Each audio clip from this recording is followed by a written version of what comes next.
Welcome to Living with Purpose, another edition, and we have James Hempsall, who is, I don't know how to explain, but he is both a business leader running a major organization, but is also focused on childcare and investment in young people and ensuring that young people get an opportunity to grow, but also through his business allows all of us to be able to participate in the growth and development of young people. So please join me in welcoming James. Thank you very much. That's quite an amusing introduction because, you know, I even after all of these years of doing the job that I do, I still find it difficult to describe what I do if I meet somebody at a party. It's always my New Year's resolution to do better at telling people what I do. But maybe that is the whole point, right? That the thing is that we kind of get defined by what we do versus who we are. And I feel that you have kind of taken the first steps to actually not define yourself by what you do, but how you show up. I think you're right. And I think we all have a desire, many of us have a desire to be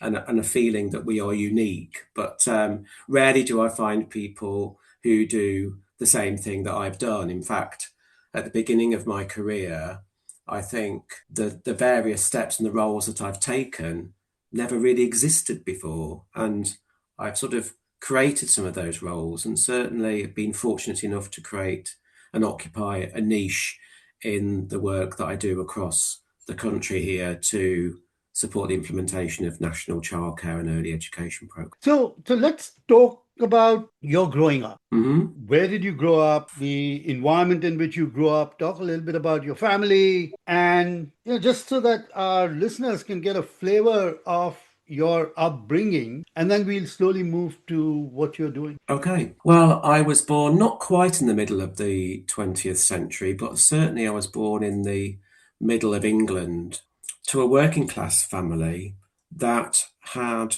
my predecessors date back at least 500 years of farm labourers and Hmm, farmers in the Sherwood Forest area of Nottinghamshire, which is famous for where Robin Hood's legend correct. began. So Yeah. I would be very, very surprised if none of my farm labourer ancestors didn't benefit from Robin Hood's social justice endeavours over those many years. So a very long tradition of I don't like the phrase simple folk, but working on the land, not landowners, certainly farm labourers, the occasional farmer and landowner, and the very, very, very occasional primary school, village school teacher appears in the family tree. So working class, not the north of England, not the south of England, but in the middle, in the Midlands there. An area typified still by farming and agriculture, but also Hmm, coal mining. So, yeah.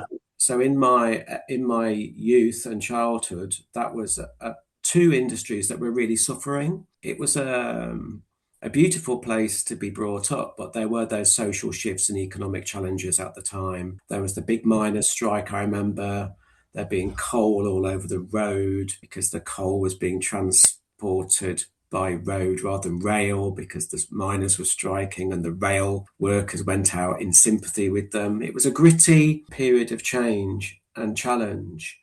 But I mention it because it was a place that I felt wasn't especially safe, and it certainly wasn't a place that I felt that I fit in or could be my authentic self. A farming life wasn't going to be for me, neither was mining or manual work. I wanted something different, but I didn't know what that would be. So I have one brother. My parents remained married throughout. Yes, so there I was thinking, what do I do and where do I go next? And actually, one of the things that I found great comfort from and where I retreated to or escaped to was art and design. So I was the child who would be drawing and painting and collecting and sticking and collaging right from an early age, all the way through my school life. School wasn't an especially successful time for me. The school I went to was going through various changes, and I left with 3 qualifications, just enough to help me get a place at art school. Hmm. So that became my early career. I hadn't really considered ever doing art at art school, but my art teacher suggested it to my parents. I remember the evening when they came home from parents' evening and said, "Your art teacher thinks you should go to art college." And it was something absolutely nobody had ever thought about. And that's, of course, what I did. And then when I was at art college, somebody there said, "You should go to university and do art at university," which again was something never really thought of. I was the first in my family to go to university. Yeah, and that was my route into my career. You went into art. Hmm. Talk a little bit about that journey. Now, is that painting behind you yours? No, the painting behind me is a Miro, a Joan That's Miro. what I was going to ask you, that because it looks like a mirror. I said, my God, is that really what you were doing? But no, that's beautiful. So, talk a little bit about this art journey and how did that translate into other things? Art, I just feel, is such a formative field because it allows you to use your brain in completely different ways. Absolutely. And I really do challenge anybody who cannot see the power of good arts education and how transferable the learning that you have is throughout any career. And often, I think, people are very narrow-minded, I would say, in that they think maths, science, and all of these things are the only routes into successful careers. But even though I don't design in the traditional sense and do art in the traditional sense in my day-to-day career and my day-to-day life, I use those processes and principles absolutely every day. Because what an arts education teaches you is to observe. It teaches you to look at things in your own way, in different ways, to interpret, to redesign. But crucially, the golden thread through my work has been about looking at a problem or a goal that needs to be achieved and designing the route to which we achieve as much as we can towards that goal or ambition. So I had the pleasure and joy of developing brands for some of the projects that we do, the look of the work that we do, decoration, I suppose, in terms of design. But at the root of it is creating solutions for problems that people have when they need a design eye to take through that journey. So I always tell people I design every day, because people say, "Oh, don't you miss design?" But by working in childcare and early education, and I say I design Yeah. every day. I'm an architect by training and Yeah, I do art. Actually, my wall behind me would have had my artwork up, but right now it's at an exhibit, so the walls are blank. But my mind just works that way. yeah, I visualize things. yeah, And in my teaching, in my writing, in my consulting, that's what really comes to the fore. yeah.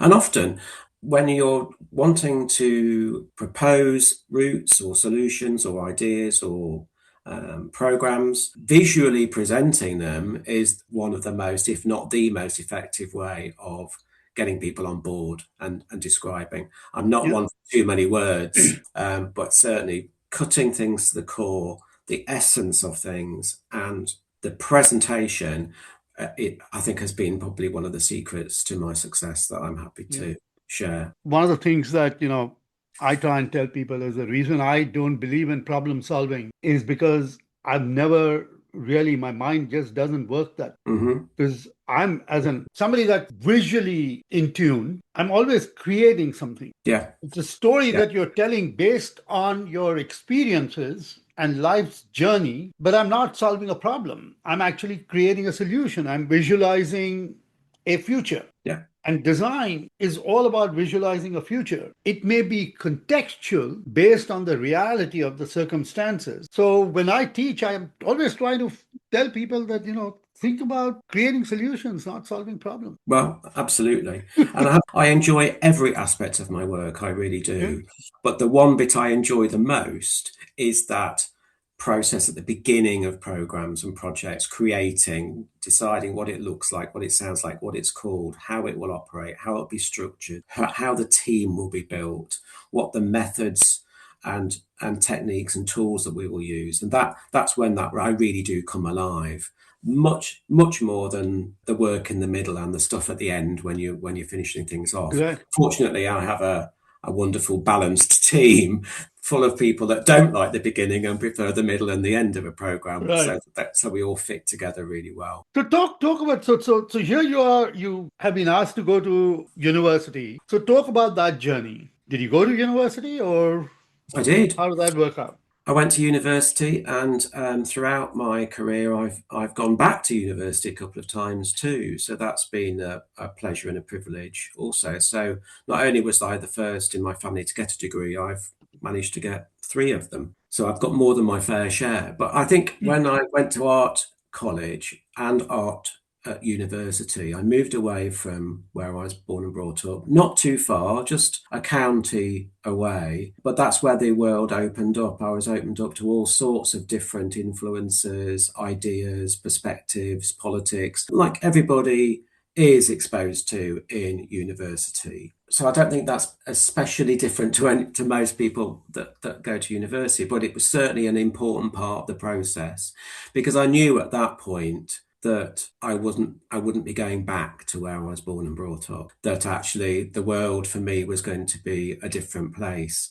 But I was really uncertain about what that place would be at the point of leaving university. And for the first year out of university, I'd got these skills.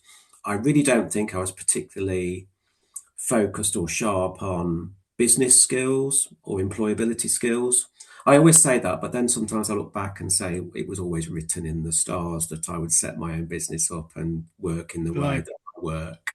There was this period of waiting to see where I would fit, and I ended up having said that I haven't got great employability skills. Let me tell you, I think at one point I had five different jobs. So I had all sorts of jobs applying directly my art skills. So I was teaching in college. I was doing some freelance illustration for magazines. But then I got a job which I thought was going to be something different. I got a job in the local council in a community arts centre. And Hmm. I thought I would be running workshops for adults to do painting or pottery. And they gave me the Saturday morning children's club to run. Now, children in my career was not something that I'd ever considered. So I joined a small team of three of us using our art skills to run what was called the Arty Crafty Club every Saturday morning for 3 hours. And that's really where the world, community arts, working with children, arts into play work into childcare into early education, and the career Hmm.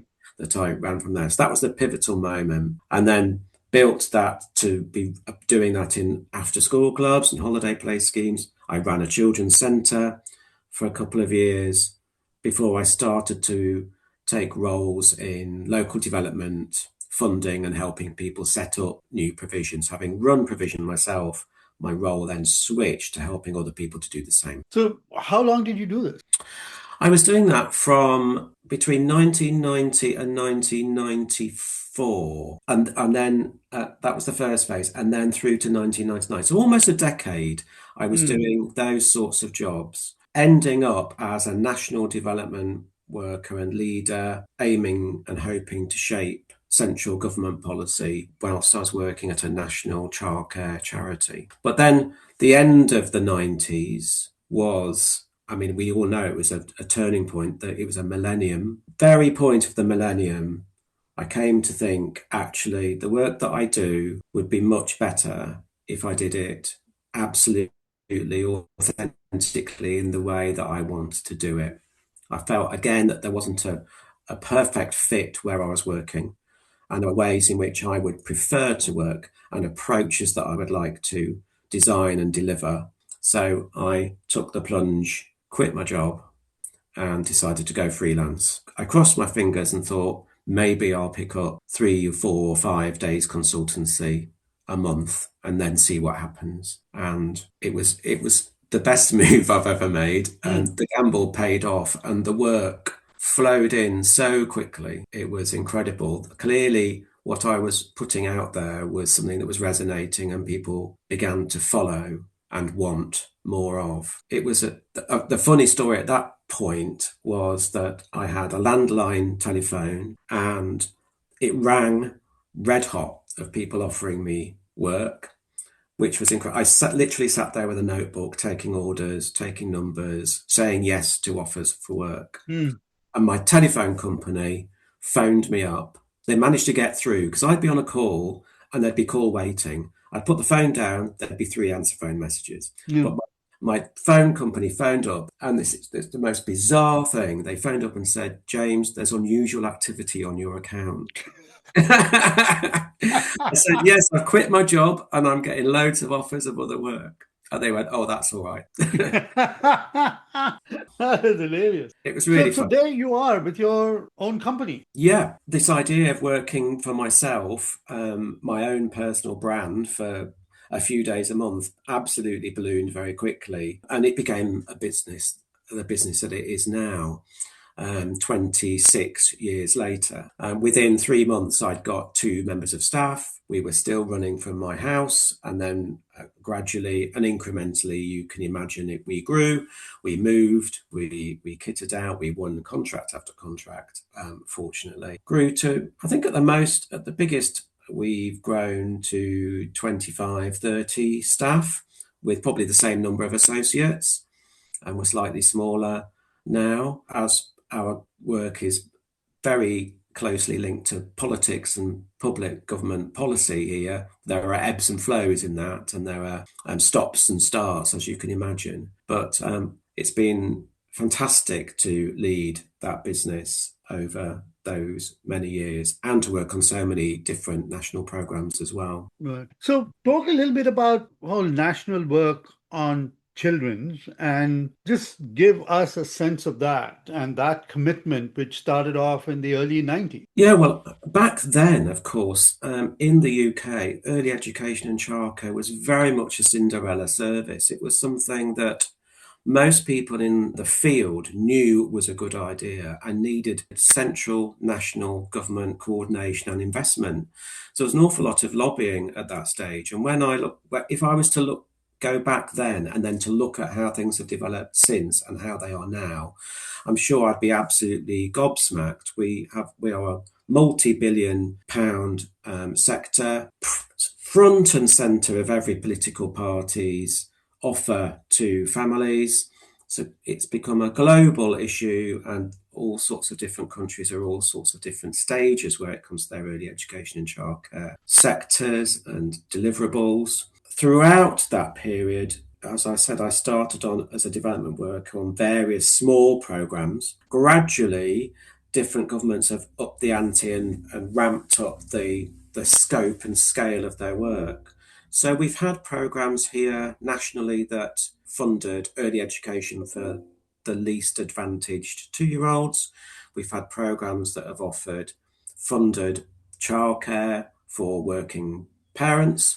We have a program here called the Holiday Activities and Food Program, which offers engaging activities and nutritional food for children who are the least advantaged and living in poverty. And we have a recent expansion to offer funded childcare for children as young as 9 months old. Now, over the past 14, 15 years, when those national programs have been announced, the government has always wanted a delivery partner. They wanted a national delivery partner to stand side by side with government officials, but to be that bridge between government and local action. And we've been fortunate that in all of those cases, we've been the go-to organisation that's won the role and responsibility to be the national delivery partner, which means that's a position of trust and brokerage between central and local government, but also the people and the providers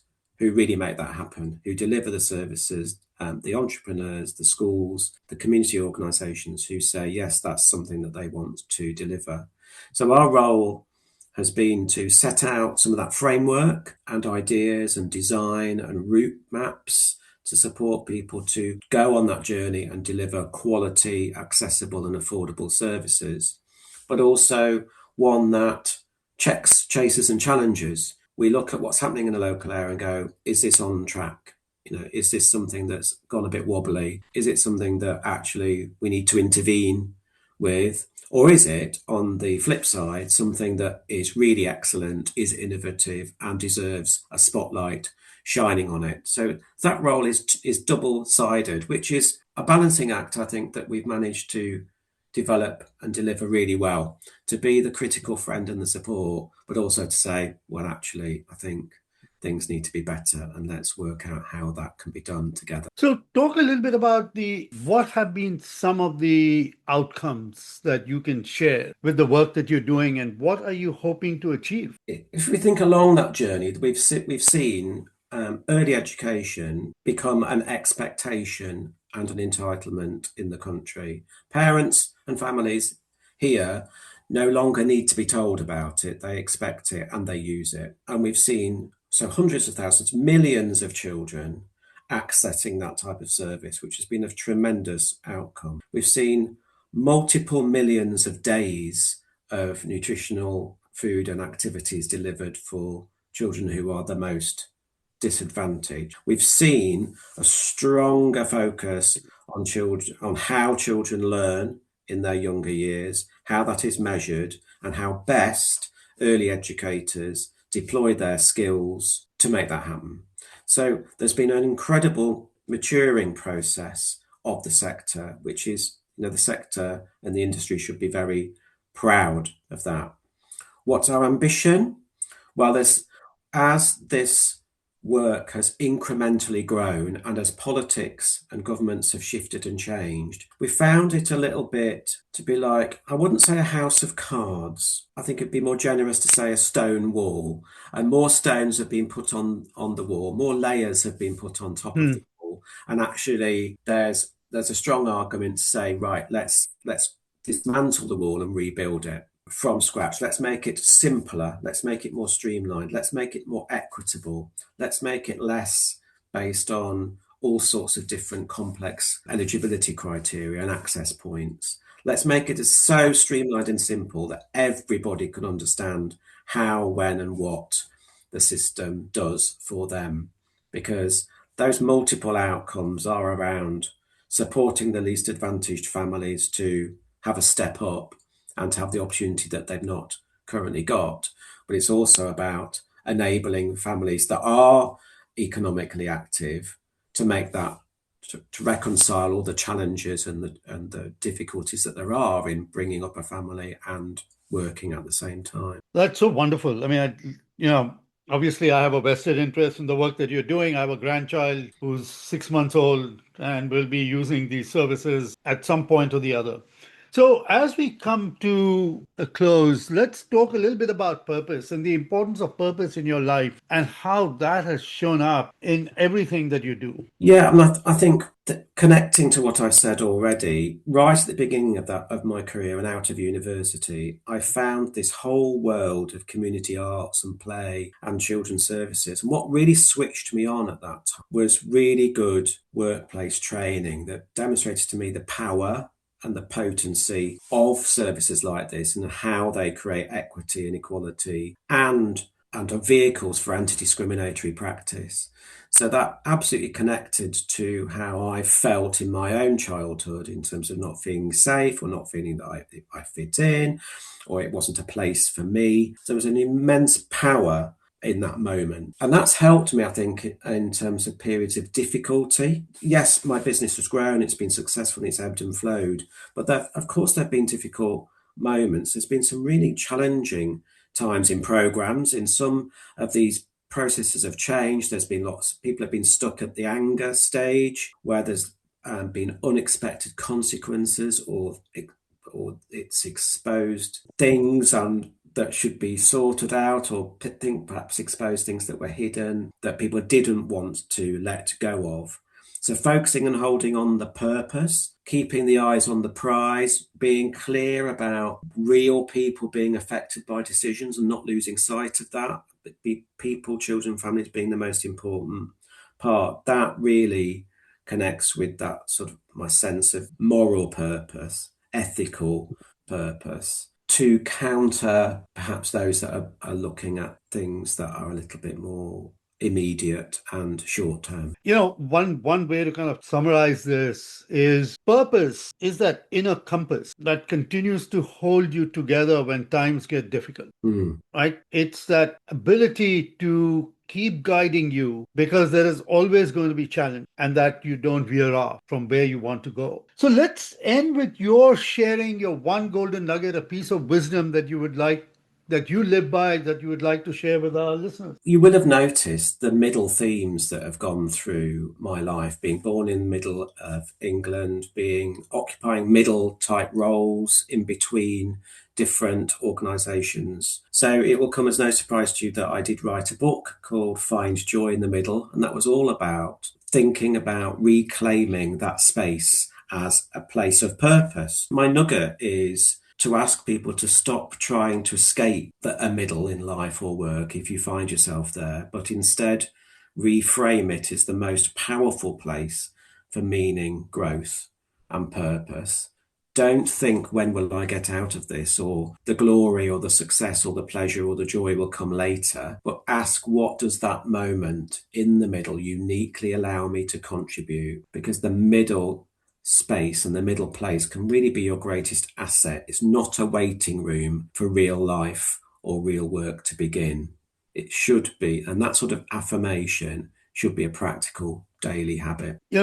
I just so much love this whole concept of finding joy in the middle. Yeah. I think we spend way too much time focused on the happiness versus actually thinking about joy. Because joy to me is so much more continuous and so much long lasting. And I am dying to read your book because I think this is going to be so much fun because it just so corresponds with my mind of seeking joy versus being happy. So, with that, James, thank you so very much for being part of this journey with us. Again, hey, nothing wrong with being part of the middle. It is really where you find joy and get your moral compass and purpose. James, thank you very much for being on the Living with Purpose podcast. Thank you.